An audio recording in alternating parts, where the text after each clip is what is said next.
He's foreshadowing to coming clean. Chris admits in this video that he is in fact a cheater. And so Chris Williamson, who's glazing Chris Bumstead, and deservingly so, he's the GOAT. But he asked him a question. How do you deal with hunger? I mean, you're competing at 4% body fat, you're leaner than everyone. How do you get so shredded? How do you deal with the hunger? And so please tell us about that, Chris. I mean, it's hard to answer in that aspect because I always have had world championship as my driving passion. Stopping a pussy. Yeah. Like, don't be a little bitch. You don't need it, you know? And so aside from don't be a little bitch, stop being a pussy.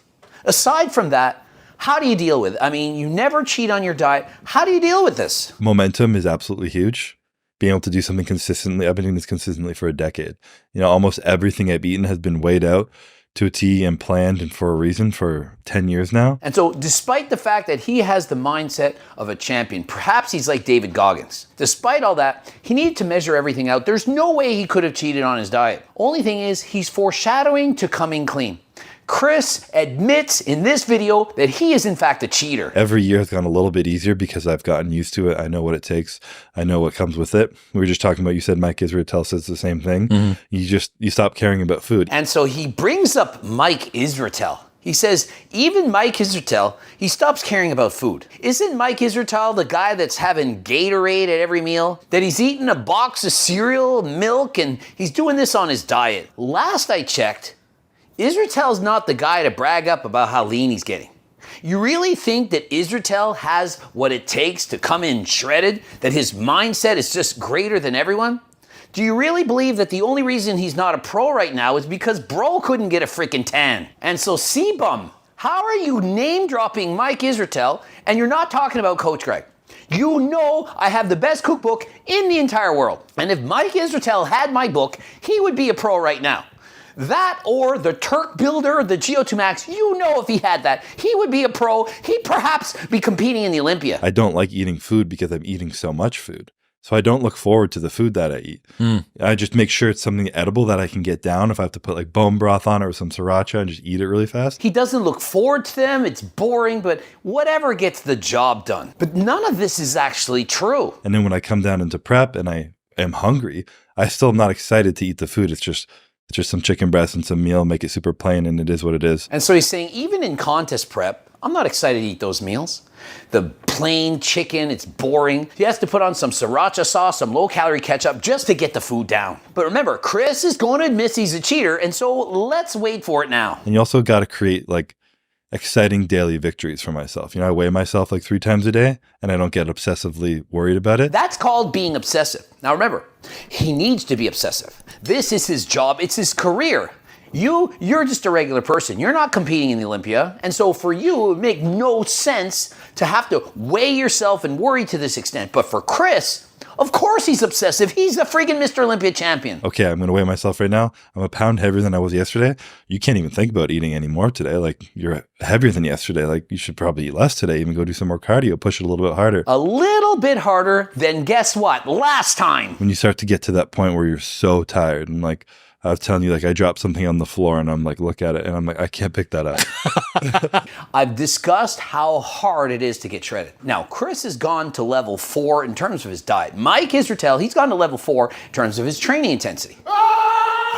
In case you're wondering, Mike has never been truly shredded. Never. Despite all the science he has in the world, despite all the training, he doesn't know how to diet. And so Chris knows when you're so exhausted that you can't bend over to pick something up on the floor, or you're like Coach Greg in the bathtub and you need help to get out of it, or you're calling your friends to pick you up and drive you to the gym because you're scared you're going to get in a car accident because you don't have enough energy to do a shoulder check, that's when you're truly dieting harder than last time.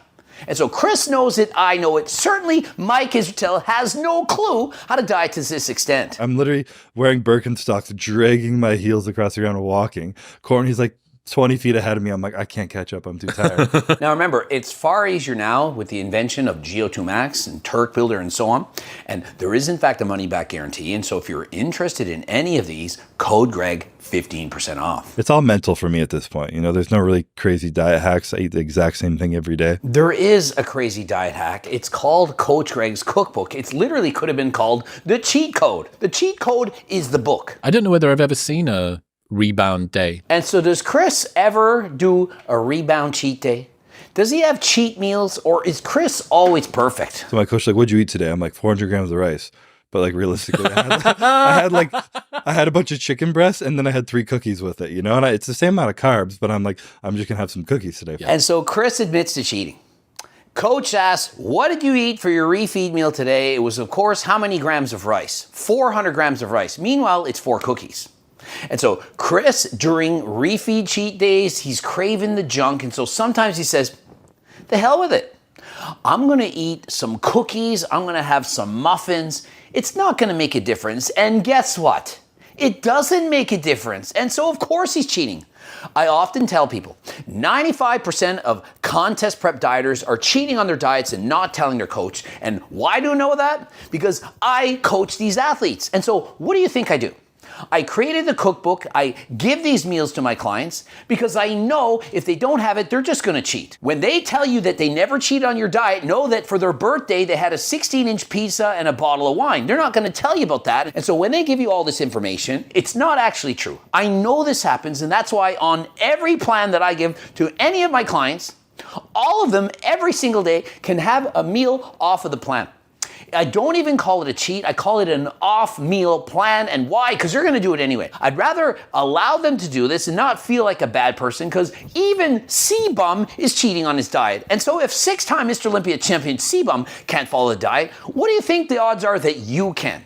And so if you're looking for the best possible diet plans, the best book in the world, click the link in description, code Greg, 15% off. I might have stressed about that in the past, but it's going to affect me more. And now I'm like, you know what you're doing. You've done this for 10 years. You know what's going to hold you back, what's going to not. I'm going to enjoy my cookie with my wife. And so he's enjoying more cookies than last time. I'm going to eat this. I'm going to go to the gym, train some I know legs. it's good for me. It's good. It's fine. And I'll be good. And so in the end, it's still calories in, calories out. There's no research to support that you need to eat chicken, broccoli, and rice instead of, for example, the foods in my cookbook in order to get shredded. Another thing Chris is mentioning is that if you actually never cheat on your diet and you're really, really strict and really, really focused, it can actually make you worse. If the diet takes over your life and it's all you think about, all you can think about is that cookie or that muffin, you're not going to be able to diet as hard as if you allowed yourself to give in to some of those temptations. Because giving into those temptations, it's not going to make a difference. It still comes down to calories in, calories out. And so if you need that mental break, you need to have that cheat meal, you need it in order to keep pushing, then you need to go for it. If you simply say to yourself, no, I can't have that. And if you tell yourself, I'm a bad person, I need to be punished for eating that donut, that chocolate piece of cake, whatever, it's not going to help you. Mentally, physically, socially, spiritually, if you think that you're a bad person for doing something that your body needed you to do, then you're never going to get the most out of it. Even Chris Bumstead, the GOAT, 6-time Mr. Olympia champion, even he cheats on his diet. Now, one thing I don't agree with, he's lying to his coach. Why couldn't he say to Hani Rambod, look, I need to eat some cookies. I need a break. Does he think that he's going to say, oh, Chris, how could you? That he's going to lose respect for C-Bum? And so reality, unless your coach is like Samson Dota's wife and literally living with you and preparing all your meals, how do you know what they're actually eating? And you would have no idea how many people are eating these meals or having these cheat meals and visiting the washroom for number 3. You're thinking that bodybuilders are perfect, that they're specimens, that they just want it better than everyone else. Well, some of them do, but many of them are cheating. Have we not seen the crazy diets that people are on? I mean, we have Mike Israetel, who's supposed to be an expert. He's consuming cereal and Gatorade and junk throughout his diet. Considering that 99% of you are not trying to be bodybuilders, you're not trying to get down to 5% body fat, do you really need to think that you need to eat that strictly? Oftentimes I think that bodybuilders are just trying to brag that they're better than everyone else because they eat chicken, broccoli, and rice. Oh, I want it better. I go to bed at 10. I have no friends. I don't go to the movies. I'm a boring human being, and that shows how bad I want it. I'm better than you. This is bullshit. And so for decades, I've been preaching that you can eat from my cookbook, that you can have French toast, that it doesn't need to be chicken, broccoli, and rice. That is the way. And so if you're interested in the cookbook, Turkesterone GO2 Max, click the link in the description, code Greg, 15% off. And so hopefully everyone can feel better about themselves knowing that C-Bum is also a cheater. He cheated on his diet, didn't tell his coach. He admits it now. And so thank you, C-Bum, for telling the world it's okay to cheat on your diet. Subscribe, click the bell button, comment to boost the algorithm, like the video if you liked it. Be sure to watch one of those 2 videos. And if you're interested in coaching plans by me and my team, click the link in the description. Of course, the Harder Than Last Time clothing line. We got hoodies, jogging pants, t-shirts, and so on. And if you have no money, get the free, that's right, free diet and training program. It's close to 50 pages. Head to the website. And until next time, I am out.